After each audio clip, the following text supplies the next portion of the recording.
Yeah, this is Tamor from the band Effendi.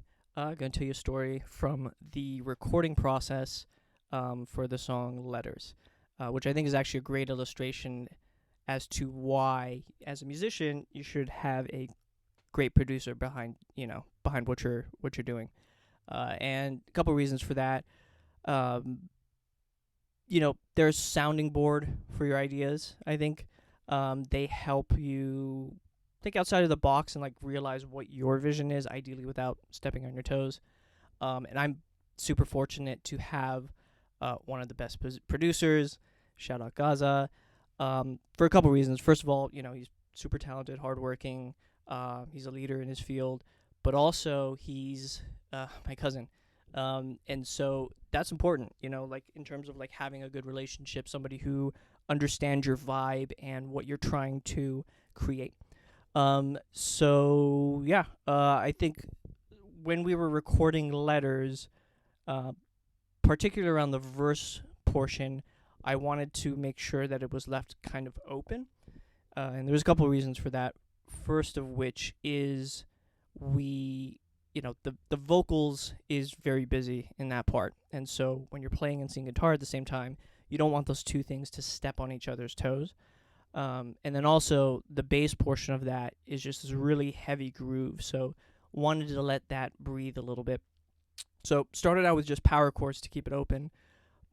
But when we went back, we were like, all right, this is kind of thin. And I had no idea what to do about that. I'm like, okay, shit. And Gaza pulls me aside and he's like, dude, what do you think about turning this into a distortion feedback soundscape? I'm like, man, I don't know what that means, but I'm fucking here for it. So, for those of you who don't know, feedback is essentially like if I took this mic and put it up against the speaker, the electrical signals will create a feedback loop. And that's, at weddings and stuff, that's where you hear the whine that comes through. And the same thing happens with an electric guitar. The electrical pickups can pick up what's coming out of the amplifier and then, create that whine.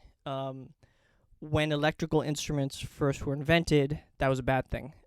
People didn't know how to control it, and they're playing sort of like more mellow, softer music. But it wasn't until rock artists like Hendrix came along that were able to like capture that and harness feedback into their sound, which nowadays in rock it's a staple. And so basically, we wanted to kind of like create that for the verse part. So Gaza pulls out his two heavy ass amps. I think it was either the JCM or the PV, maybe both. And then we brought the Les Paul and the Stratocaster together, and then just tried different variants of that. And so he takes me out of the sound booth and puts me in the main area with like all the amps. And he's like, all right, just want you to stand in front of these and put these earplugs in. And so that's what we did. So stood there and just like you could feel it like reverberating in your fucking chest and shit. And tried different iterations. So like you can hear, if you listen to it, you'll be able to hear.